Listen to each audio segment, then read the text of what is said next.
So I am going to present my vision, and that part will be pretty short because I talked about it yesterday.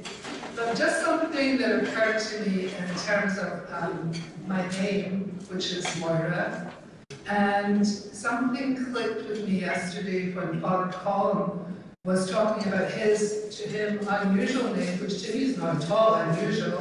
It's an Irish name. It means Columba, one of the most important saints, one of the evangelizers, actually evangelized Scotland when he came to Iona. And so my name too presents a little bit of a problem because even in Serra, I sometimes hear Moira, Moira, Moira, Moira, and then Father Colin said yesterday that there was a Greek word St. Paul's use of, and maybe you can correct me, Cardinal Collins, because my Latin's okay, but my Greek is not. Moria, and that was Greek for moron.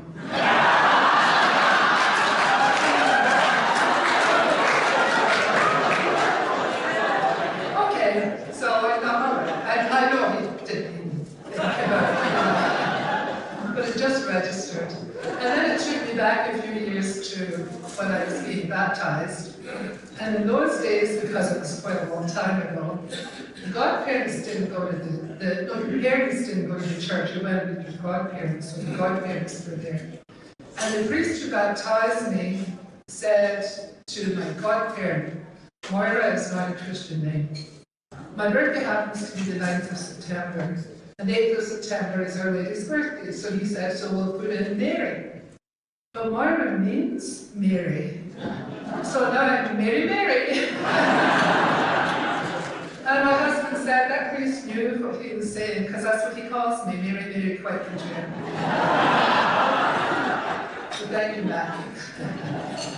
Anyway, you know, I was really, really impressed. I've been impressed by all the homilies, and I was really impressed by Cardinal Collins again tonight. And I feel truly honoured to have Cardinal Collins as our Serra International Episcopal Advisor and also our Canadian Episcopal Advisor, although I think yesterday we were called our Ecumenical Advisor, but that was okay, because you are that too. And Cardinal Collins is also the chair of my bioethics, not my bioethics issue, the Canadian Catholic Bioethics Institute, for about 13 years. So he was my boss, in other words. And he was such a steady hand in all those areas, which are dealing with areas that are really pretty problematic in the church, and perhaps especially in Canada at the minute too. So I owe him a great debt in terms of really good guidance in a professional sense, and also for his guidance here in Serra. So we know from our Serra prayer even, and I think this links a little bit with what we were saying tonight, Cardinal Collins, that our Lord wants us to be converted and live in that order in the prayer. Not live and be converted, but be converted and live. That's what we say. And I think that's because in Serra, our lives take another turn, which just means conversion, when we consider the mission that we're on, to promote vocations to the priesthood and religious life, and to develop our own spirituality. So it's multi-purpose, and our structure takes account of that.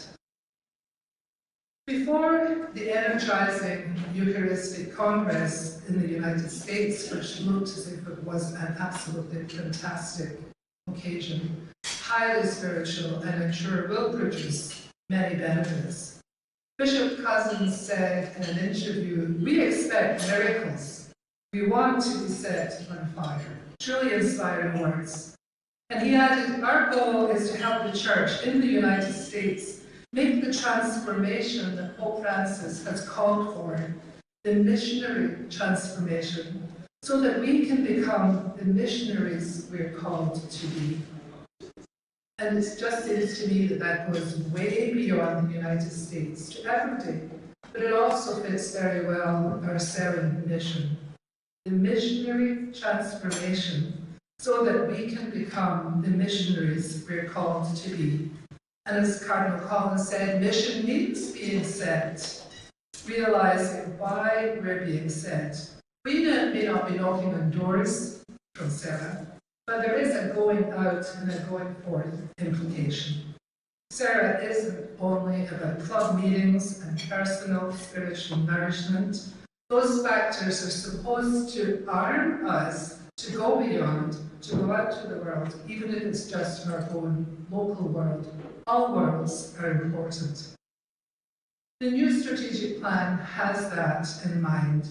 Granted, it's only as yet at the stage of being dealt with by the councils before going on to their district governors and to their clubs. And just to repeat very briefly, what is the mission and vision? The vision 2035, to become recognised as a worldwide resource for supporting religious vocations. It's a very worthwhile vision.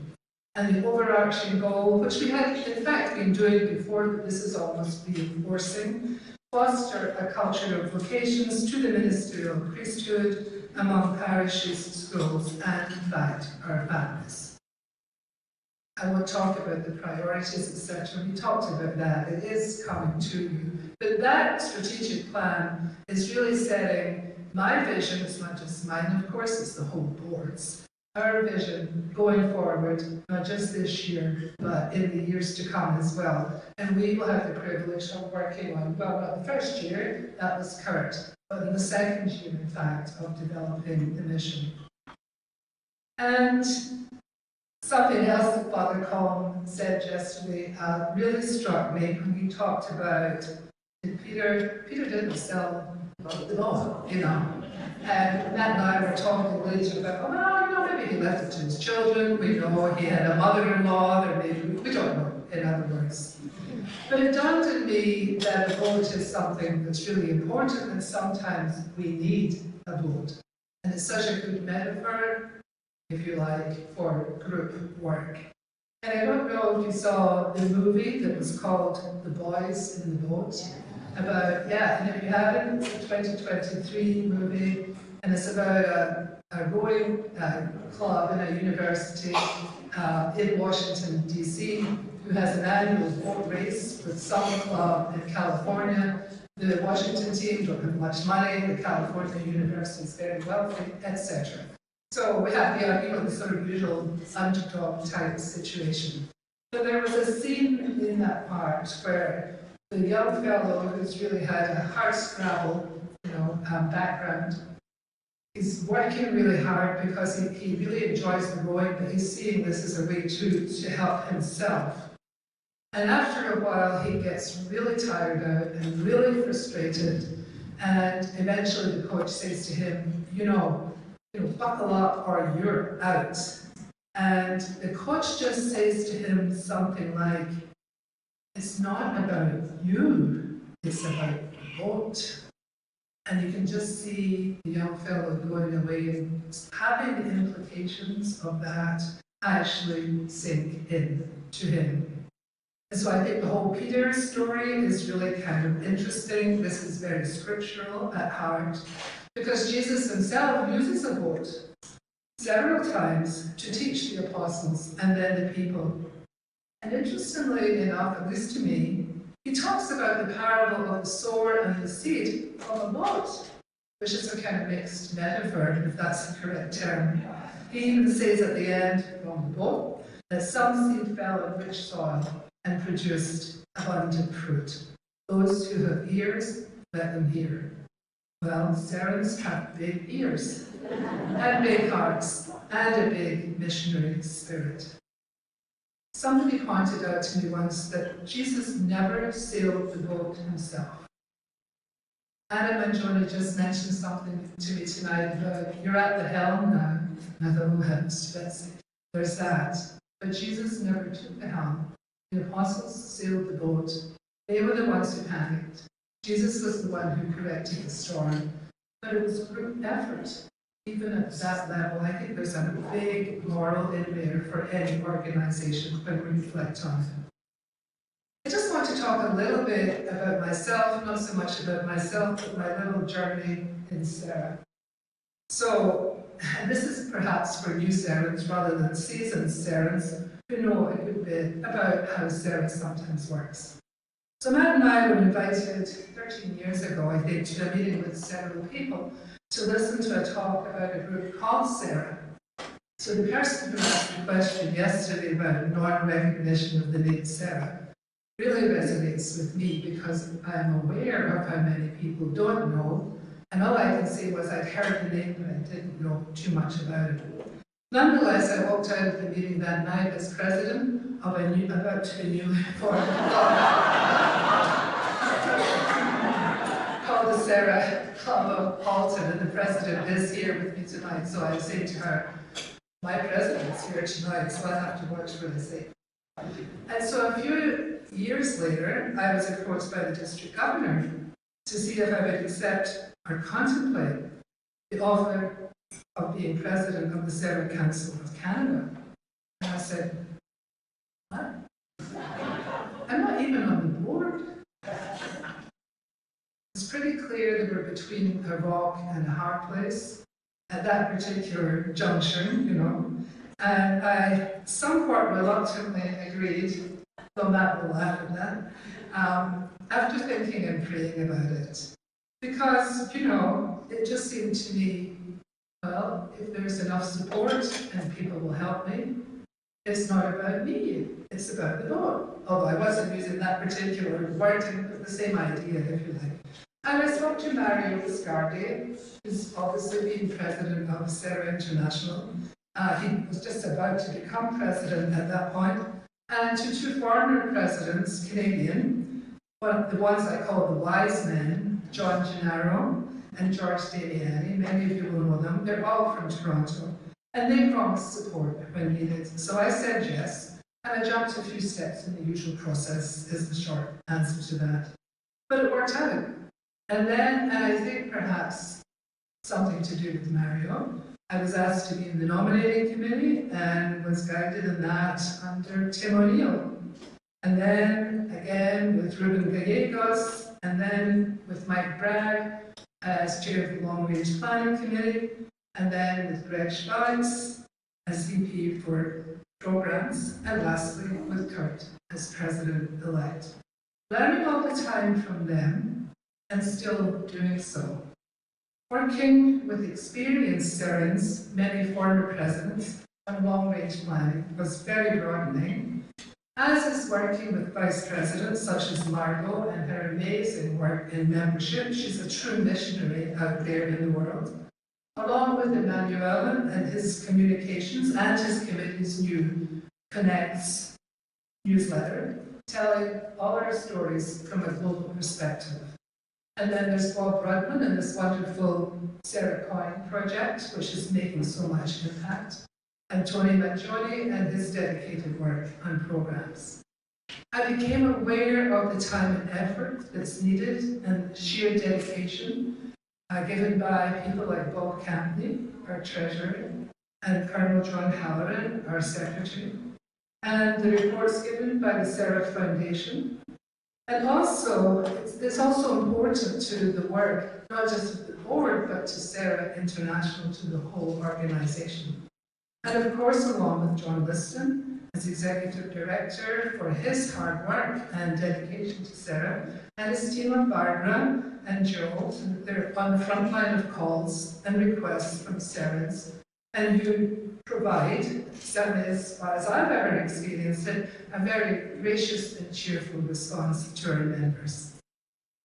And so I welcome all the new board members who will be contributing to this vision, who will be helping develop the long-term plan, the long-term strategic plan. And the two new vice presidents, Anne Larkins and Moira Matuisti, and our new secretary, Richard Arians. And I'm looking forward to working with those people going forward, while thanking profoundly those who are leaving.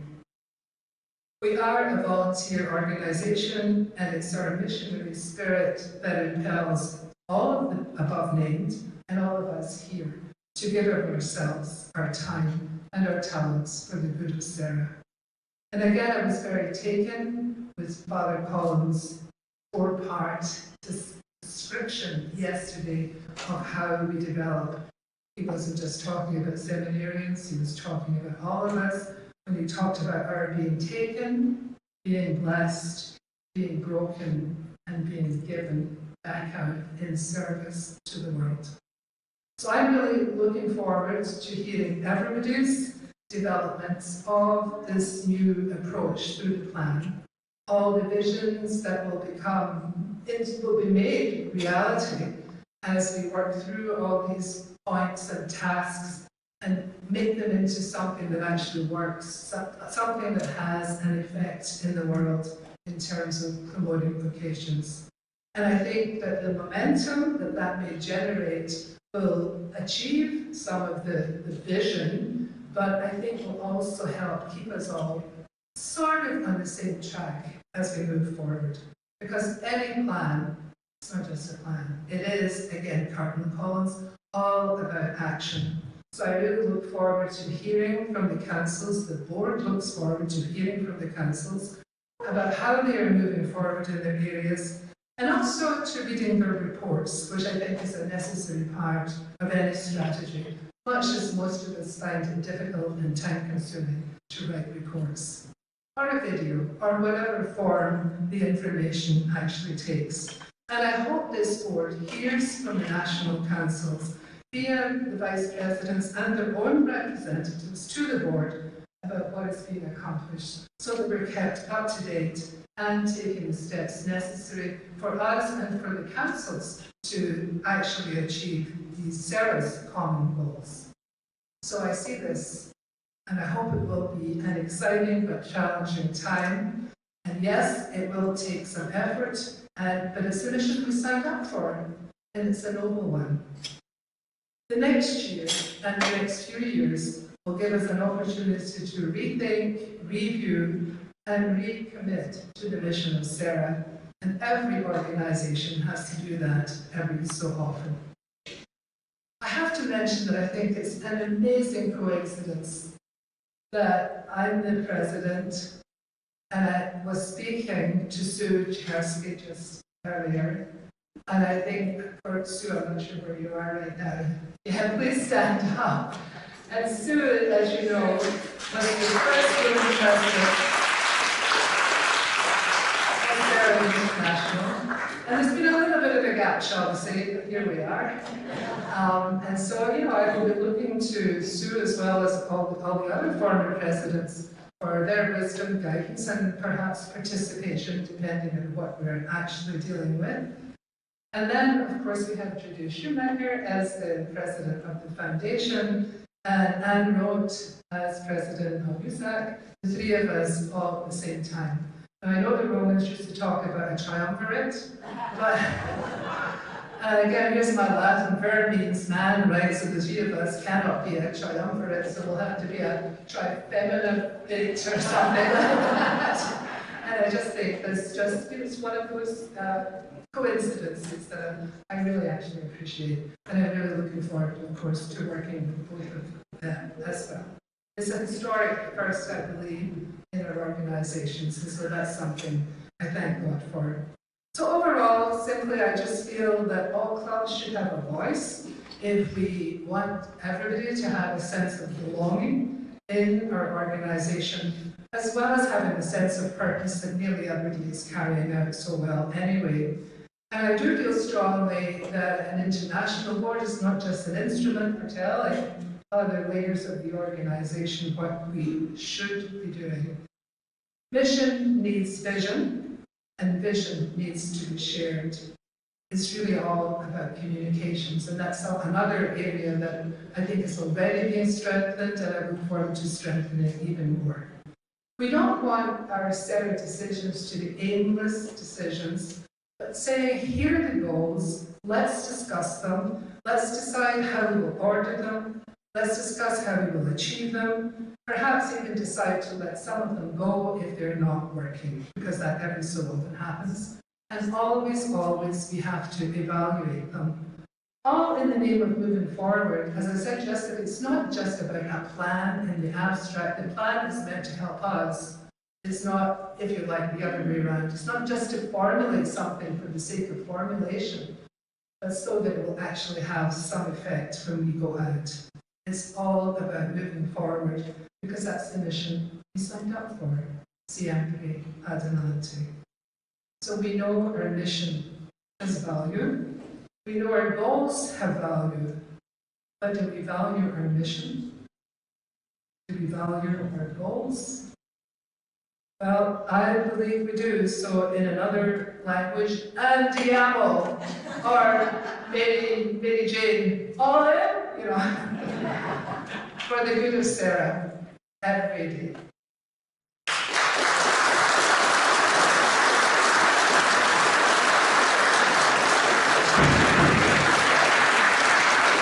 Dr. McQueen needs one more trophy and award for that. I noticed there's a relic of Cindy and Serra sitting right here. And this relic is usually carried by the president. So now's the perfect time for Kurt to make that handoff.